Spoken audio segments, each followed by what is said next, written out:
मित्रों नमस्कार। मैं विनय त्रिपाठी इस चलचित्र में आप सबका स्वागत करता हूं। जैसे मैंने किसी चलचित्र में आपसे यह वादा किया था कि जो मेरी पुस्तक है सोने की चिड़िया का स्वप्न, उससे आपकी भेंट करवाऊंगा, उसके बारे में कुछ बातें करूंगा। तो आज मेरे हाथ में ये पुस्तक है, देखिए आप सम्मुख देख रहे हैं, सोने की चिड़िया का स्वप्न। आवरण पृष्ठ पर आप अखंड भारत का मानचित्र देख रहे हैं, जो एक स्वप्न है हर सनातन भारतीय का, हर सनातन मनीषा का, और जिस स्वप्न की चर्चा वर्तमान समय में युवा नेतृत्व भी कर रहा है धार्मिक मंचों से। जो हमारे प्रिय पंडित धीरेन्द्र कृष्ण शास्त्री जी हैं, वे भी इस बात को उठा रहे हैं और निश्चित रूप से यह बात उठाई जानी चाहिए, हर जनमन के द्वारा उठाई जानी चाहिए। भारत की 1 अरब 40 करोड़ की जो जनसंख्या है उसके द्वारा उठाई जाना चाहिए कि अखंड भारत का जो स्वरूप है, भारत का जो प्राकृतिक स्वरूप है, जो सनातन स्वरूप है, वह स्वरूप भारत को प्राप्त हो। मित्रों, जो यह संग्रह है, इस संग्रह में मैंने जैसे पहले कभी चर्चा की है, देश के भूतपूर्व प्रधानमंत्री अटल बिहारी वाजपेयी जी के कार्यकाल, जो उन्होंने अपना 5 साल से कुछ समय अवधि पहले ही चुनाव हो गए थे, वो तो उस कार्यकाल के बारे में, उनकी उपलब्धियों के बारे में इस संग्रह में ये देखिए अंतिम आवरण पृष्ठ पर मेरा परिचय इस पर लिखा हुआ है। और यह पुस्तक मेरा अपना स्वयं का पुरुषार्थ था और 2004, ठीक है, संयोग है कि अप्रैल महीने में यह पुस्तक प्रकाशित हुई थी और इसे मैंने अपने पुरुषार्थ से पुरवैया प्रकाशन से प्रकाशित किया था। पुरवैया मेरे द्वारा प्रकाशित पत्रिका जो मैंने प्रकाशित की लगातार 13 वर्षों तक। तो अप्रैल 2004 में इसकी आवृत्ति आई थी, प्रकाशित यह संग्रह हुआ था और इसमें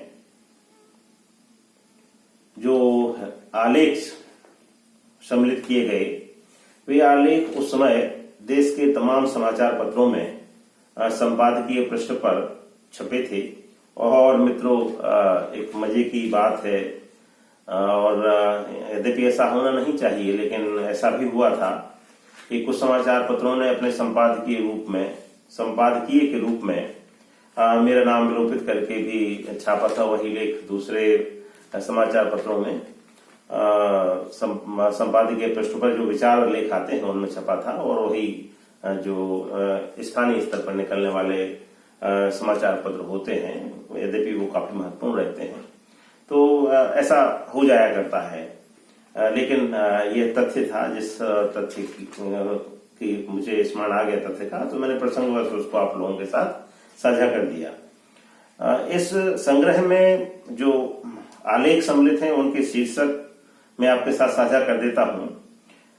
क्रमशः वे हैं शक्ति की प्रतिष्ठा और शांति की जीत, ज्ञान का प्रसार और विज्ञान का परचम, सबको शिक्षा, सबकी शिक्षा, नई दृष्टि के नए कानून, मील के पत्थर, मातृशक्ति की नई मंजिलें, आदमी की ताकत की पहचान, मजबूत इरादों का सफर, भारत की घर वापसी, जमीन से जुड़ने की जीत, सबय जात गोपाल की, मिलकर चलने का मंत्र, सूखा तेरे रूप अनेक, प्रकृति के साथ तादाद में, चलो चलें अब गांव, हाथों हाथ बनती बात, वैश्विक ग्राम में सोने की चिड़िया का स्वप्न, सुखद अनुभूति का दर्द, सुखद भविष्य के सपने और चुनाव किसका। मित्रों, यह बहुत महत्वपूर्ण चुनाव था और मध्य प्रदेश में तो उस समय भारतीय जनता पार्टी के अधिकांश जो यहाँ पे सीटें थी उसे भारतीय जनता पार्टी के व्यक्ति निर्वाचित हुए थे और एक अच्छा सहयोग केंद्र की ओर मिला था मध्य प्रदेश से भारतीय जनता पार्टी के लिए। यद्यपि समूचे देश में ऐसा नहीं था और प्रदेश पलट गया। तो इस तरह इस जो यह पुस्तक है इसमें 1 2 3 4 5 6 7 8 9 10 11 12 13 14 15 16 17 18 19 20 21 आलेख सम्मिलित हैं और ये चयनित आलेख थे और भी आलेख लिखे गए थे। इनमें विशेष रूप से जो मुझे बातें उल्लेखनीय हैं, जो मैं जिनको मील के पत्थर मानता हूं अटल जी के शासनकाल के, वो प्रधानमंत्री जोड़ो जो सड़क, जो प्रधानमंत्री सड़क ग्रामों को जोड़ने के लिए मुख्य पथों से जो वह योजना थी, बहुत युगांतकारी योजना थी और वो भारत के विकास में मील का पत्थर साबित हुई। एक दूसरा जो उनके नेतृत्व में बनने वाली योजना थी, यद्यपि वो परवान नहीं चढ़ सकी, वो आगे नहीं बढ़ सकी, वह योजना थी जो नदी जोड़ो योजना थी, देश की नदियों को आपस में जोड़ देने वाली योजना। वह यद्यपि अभी भी आगे नहीं उस शक्ति के साथ बढ़ पा रही है, लेकिन यह भी बहुत अच्छा एक प्रयास था। तो जो संचार के साधन और जो आधारभूत ढांचे को विकसित करने के प्रयास अटल जी के समय में हुए, जो करगिल का युद्ध हुआ और उसमें जो भारत ने सफलता पाई, जो वैज्ञानिक उन्नति की ओर प्रयास हुई, जो परमाणु परीक्षण हुआ और भी बहुत सारे जो पक्ष हैं, कभी इस पर विस्तार से इसके अंतर्वस्तु पर भी चर्चा करेंगे। तो ये निश्चित रूप से एक मील के पत्थर थे और भारतीय राजनीतिक जो परिदृश्य है उस राजनीतिक परिदृश्य को परिवर्तित कर देने वाले यह कदम थे, ये पग थे जो अटल जी के नेतृत्व में बढ़ाए गए थे। और वस्तुतः भारतीय जो अर्थनीति है, अर्थनीति का एक जो ढांचा है, जो स्वरूप है, वह भी अटल जी के समय में काफी कुछ परिवर्तित हुआ और जो वर्तमान आप आर्थिक परिदृश्य देखते हो उसकी जो नींव है वो किसी हद तक जो खुदाई है वो अटल जी के समय में आरंभ हो चुकी थी, क्योंकि आप जानते हो कि जो मिली जुली सरकारें थीं, उन मिली जुली सरकारों के दौर में भारत की अर्थनीति बहुत ही पंगु हो गई थी, बहुत डवाडोल हो गई थी। और जैसे कि देश एक बहुत अच्छे राजनेता, एक बहुत अच्छे वक्ता जो देश के प्रधानमंत्री बने चंद्रशेखर सदानंद सिंह जी, उनके समय में तो भारतीय जो अर्थव्यवस्था है उसकी स्थिति बहुत ही खराब हो गई थी। और जैसे आप जानते हैं कि देश के सोने को गिरवी रखना पड़ा था, तब देश का जो मौद्रिक जो विदेशी मुद्रा का भंडार है वह थोड़ा सा नियंत्रण में आ पाया था। तो एक कठिन स्थिति में, जबकि राजनीतिक अस्थिरता जैसा दौर था कि मिली जुली सरकारें बन रही थी, बहुत सारे जो दल मिलके भी सरकार नहीं बना पा रहे थे, कांग्रेस का जो सबल नेतृत्व था वह अस्तित्व में था नहीं, राजीव गांधी जी तक तो था, उसके बाद फिर पूरा का पूरा वातावरण ही बदल गया और जो एक कहेंगे ना कि अस्थिरता का दौर राजनीतिक दृष्टि से चल रहा था और अटल जी के नेतृत्व में देश को एक स्थिर वातावरण की ओर एक परिवेश मिला। और आप जानते हैं कि उसके बाद जो मनमोहन सिंह जी के नेतृत्व में सरकार बनी कांग्रेस की, एक लंबे समय तक उन्होंने बहुत ही जिसे कहेंगे ना कि जिनका मनमोहन सिंह जी का प्रभाव अटल जी की आर्थिक नीतियों पर भी था और नरसिंह राव जी के समय में मनमोहन सिंह जी का बड़ा प्रभाव था। तो इस तरह से एक बहुत ही एक महत्वपूर्ण कदम अटल जी के समय में उठाए गए और अटल जी के नेतृत्व में जो आर्थिक उदारीकरण है उसकी प्रक्रिया आगे बढ़ी और जो आधारभूत ढांचा है, चाहे वो यातायात के साधन हो, चाहे जो सिंचाई के साधन वो हो, चाहे वैज्ञानिक उन्नति की बात हो, चाहे रक्षा संसाधनों को मजबूत करने की बात हो, अटल जी के नेतृत्व में चाहे सामाजिक उत्थान के कार्यक्रम हो, चाहे महिलाओं के सशक्तिकरण की बात हो, सभी क्षेत्रों में बहुत ही जैसे कहेंगे ना कि एक दूरदृष्टि से संपन्न कार्य किए गए। तो मित्रों, चर्चा इस पुस्तक की हो रही थी और जैसे मैंने आपको बताया आवरण पृष्ठ जो इसका है, इस पर सम्मुख पृष्ठ पर, मुख्य पृष्ठ पर अखंड भारत का नक्शा है और मानचित्र है। और देखिए इसका जो द्वितीय आवरण पृष्ठ है, इस आवरण पृष्ठ पर जो मेरा पहला संग्रह कविता संग्रह आया था, उस कविता संग्रह में जो सम्मिलित कविता है वह कविता उस संग्रह की कविता है। और यह कविता की एक पृष्ठभूमि बड़ी महत्वपूर्ण है कि यह महाविद्यालय में इस प्रथम स्थान प्राप्त कविता थी। यद्यपि मैं इतिहास का विद्यार्थी था और चूंकि रचना धर्मिता में माँ सरस्वती की कृपा रही तो इस तरह महत्व मिलता रहा। मैं यह कविता का प्रसंगानुसार पाठ करता हूँ। राष्ट्र और हम, यह कविता है। हे राष्ट्र, बड़ा है तू भू जन सरकार के समुच्चय से। मित्रों, प्रसंगवश इसका एक और मैं चर्चा, एक बड़े व्यक्तित्व हो गए हैं मध्य प्रदेश में, डॉक्टर ओम नागपाल।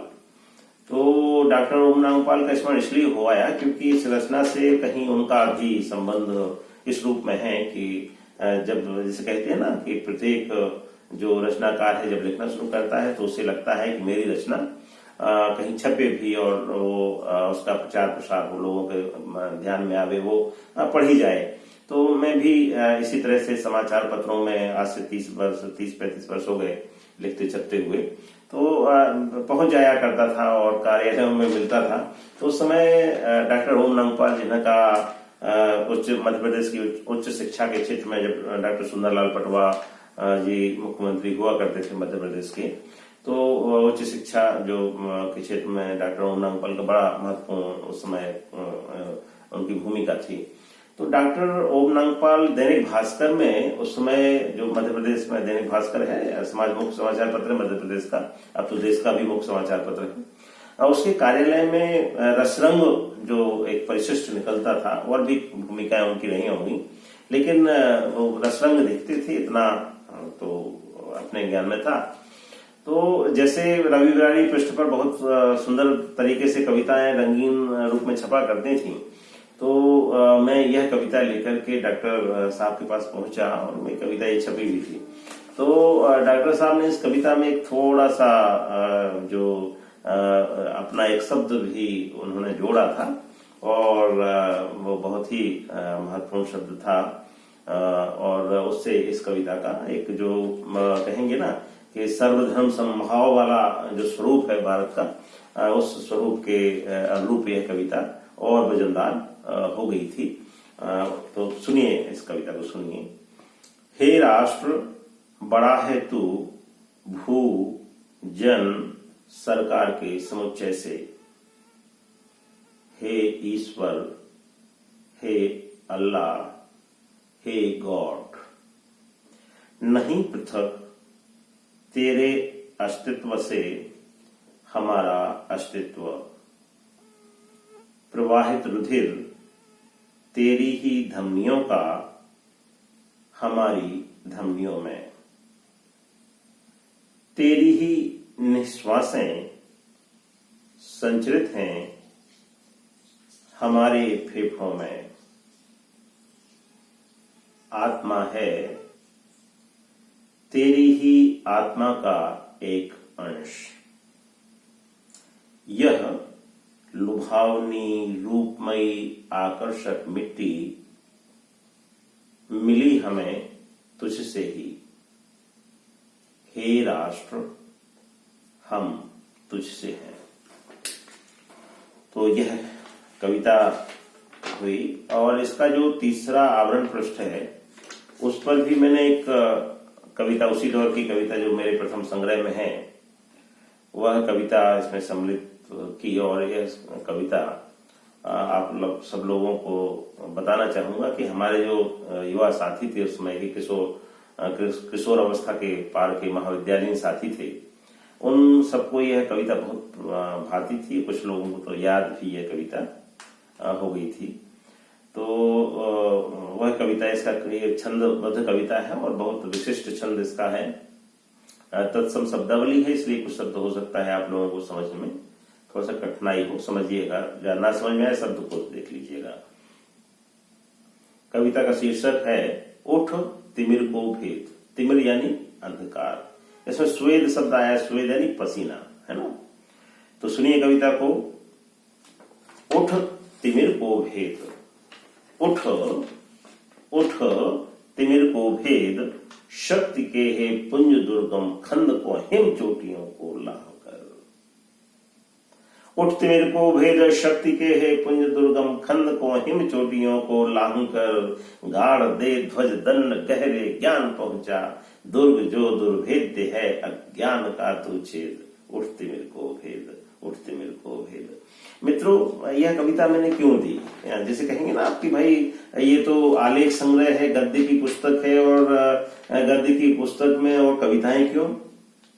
यह शायद प्रश्न उठ सकता है। यह कह सकते हैं भाई अपनी पुस्तक, अपना प्रकाशन और अपनी कविताएं, तो भाई जो कहेंगे ना कि अपना परसैया अंधियारी रात और धमके जा बेटा कढ़ी बड़ा भात, ये जो बुंदेलखंड की कहावत है, कहाना है।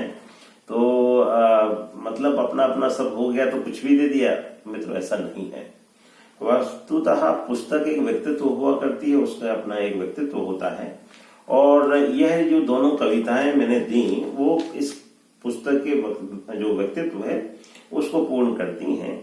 जैसे ये अखंड भारत का आप जो मानचित्र देख रहे हैं, जो एक सत्ता है, सत्ता को, भारत की सत्ता को, भारत की सत्ता का स्वप्न, एक आदर्श जो स्वप्न है वह अखंड भारत का स्वप्न है। तो इस सत्ता के कार्यों से संबद्ध आलेख है, इसलिए जो अखंड भारत, जो भारत की सत्ता का स्वप्न है, परम पुनीत पावन स्वप्न है, अखंड भारत का स्वप्न, वह अखंड भारत का मानचित्र आपको आवरण पृष्ठ पर दिखाई दे रहा है। और जो आवरण पृष्ठ, द्वितीय आवरण पृष्ठ पर जो मैंने आपको रचना सुनाई, राष्ट्र और हम, तो ये एक ऐसा दर्शन प्रतिपादित करती है, एक ऐसे दर्शन को अभिव्यक्त करती है, एक ऐसे दर्शन को आगे बढ़ाती है जिसे आप कहेंगे कि जो राष्ट्र है, जब हम राष्ट्र जिसे कहें ना, राष्ट्रवाद जिसे हम कहते हैं, कि जब हम राष्ट्र को अपना सब कुछ मानते हैं, अपने हृदय की धड़कन मानते हैं, अपनी श्वास प्रश्वास मानते हैं, अपना ईश्वर राष्ट्र को मानते हैं, कोई भी नाम दे दें ईश्वर को, वह राष्ट्र को ईश्वर मानते हैं, यानी अपना सब कुछ राष्ट्र को मानते हैं, तब हमारा जो अखंड भारत है वह हमें प्राप्त होता है। यह समर्पण चाहिए, यह प्रतिदान चाहिए, यह हमारा जो दृष्टिकोण है उस दृष्टिकोण की यह जो दृष्टि है वह चाहिए। तो जो यह राष्ट्र और हम कविता है उस दृष्टिकोण को प्रतिपादित करती है, उस दृष्टिकोण को समर्पित करती है, जो अखंड भारत के दृष्टिकोण को पुष्ट करने वाला है, उसे प्राप्त करने का आकांक्षी है। और जो तीसरे आवरण पृष्ठ पर जो मैंने आपको रचना दी कि किस तरह से, जैसे अभी आप कहेंगे कि भाई ये तो जो मानचित्र है इसमें भारत का जो राजनीतिक मानचित्र है वर्तमान, वो तो कहीं दिखाई नहीं दे रहा है। ये जा रहा है ऐसे, जाके इतना मोटा हो गया, ये तो बड़ा, ये तो मनुष्य की गर्दन जैसा है ना भारत, तो ऐसे यहाँ तो ये मित्रों प्राकृतिक भारत है, प्राकृतिक स्वरूप है भारत का। और जो प्राकृतिक स्वरूप है वही भारत का सनातन स्वरूप है। और भारत इसी रूप में जो सनातन प्रवाह के साथ अपने अस्तित्व में रहा है। और जैसे आधुनिक शब्दावलियों में, राजनीति शास्त्र की भाषा में जिसे आप राज्य कहते हो, राष्ट्र कहते हो, उस तरह की हमारे यहाँ शब्दावली नहीं रही, उस तरह का स्वरूप नहीं रहा है। एक बहुत ही हमारी राजनीतिक परंपरा, हमारी चिंतन पद्धति, हमारा दर्शन वो भिन्न प्रकार का दर्शन है। तो भले जो सत्ता के जो अलग अलग भूभाग हो शासकों के, लेकिन एक राष्ट्र का जो सांस्कृतिक स्वरूप है, जो एक धार्मिक स्वरूप है और अंततः जो एक राजनीतिक स्वरूप है, वह अखंड भारत का ही है। और उस अखंड भारत में जैसे कहते हैं ना कि मैंने जब आपको पिछले किसी चलचित्र में भी बताया था, जब मैं जैसे कहते हैं कि जो हमारा जो चूंकि हमारे यहाँ तो सब कुछ जैसे अभी जो आधुनिक पश्चिम की पद्धति है उसमें सब कुछ अर्थ नियंत्रित है, यानी अर्थव्यवस्था सब कुछ नियंत्रित करती है, चाहे वो राजनीति हो चाहे धर्म हो, अर्थव्यवस्था नियंत्रित करती है। लेकिन हमारी सनातन परंपरा में चाहे वो राजनीतिक व्यवस्था हो, सामाजिक व्यवस्था हो, आर्थिक व्यवस्था, उसको धर्म नियंत्रित करता है। तो यह जो अखंड भारत का स्वरूप है वह धार्मिक जो पुरुषार्थ है उसके तहत जो चलने वाली सत्ता है, उसके तहत चलने वाली जो अर्थनीति है, उसके द्वारा प्राप्त किया गया यह स्वरूप है जो राजनीतिक स्वरूप भी प्राप्त करता है और अखंड उपलब्धियां प्राप्त करता है। तो मैं आपको स्मरण दिलाना चाह रहा था कि जो हम संकल्प पढ़ते हैं उस संकल्प में इस अखंड भारत का वर्णन है, और इस अखंड भारत के साथ जो इस मानचित्र में कुछ चीजें नहीं दिखाई दे रही हैं वह भी उस संकल्प में आती हैं जो भारत का अभिन्न अंग है। और जिसे कहते हैं एक बृहत्तर भारत, जिसकी बात आप इतिहास की पुस्तकों में पढ़ते हो कहते हो, एक बृहत्तर भारत है। और उस बृहत्तर भारत को आप आज अगर उसके स्वरूप को देखना चाहो, क्योंकि राजनीतिक स्वरूप में तो आप देख नहीं सकते, वो भिन्न भिन्न प्रकार के जो देश हैं वो बन गए हैं, लेकिन सांस्कृतिक स्वरूप के रूप में अगर देखना चाहो तो सांस्कृतिक उपलब्धियां जो भारत के जो धार्मिक प्रतीक आपको दिखाई देते हैं उनके रूप में आप समझ सकते हो कहाँ कहाँ भारत के देवताओं की मूर्तियां मिलती हैं, कहाँ कहाँ भारत के मंदिर बने हुए मिलते हैं, और कहाँ कहाँ भारतीय जो विचार प्रवाह है उसका स्पष्ट जो आपका व्यवहार है वो दिखाई देता है। तो वह बृहत्तर भारत है, और उस बृहत्तर भारत को आप एकात्म करके एक बहुत ही जो कहेंगे ना एक दृढ़ भारतीय मानसिक स्थिति और बौद्धिक वैभव की ओर बढ़ सकते हैं, एक आर्थिक वैभव की ओर बढ़ सकते हैं। तो यह अखंड भारत का एक मानचित्र है जो अभी सामान्य रूप से प्रचलन में आपको देखने को मिलता है, जो अवन पृष्ठ पर दिया हुआ है। फिर यह आप कैसे प्राप्त कर सकते हो, यह जैसे मान लीजिए वर्तमान में तो है नहीं, है ना, वर्तमान में है भी तो भिन्न भिन्न प्रकार की स्थितियां बनी हुई हैं, और कहीं अराजक शक्तियां हैं, कहीं दूसरी तरह की मान्यताओं को मानने वाली शक्तियां हैं। वो किस तरह से एक आकार स्वरूप देखने को मिले, किस तरह से ये सब संभव हो, तो उसके लिए जो चाहिए वह जो तीसरे पृष्ठ पर रचना है, उठ तिमिर को भेद शक्ति के हे पुंज दुर्गम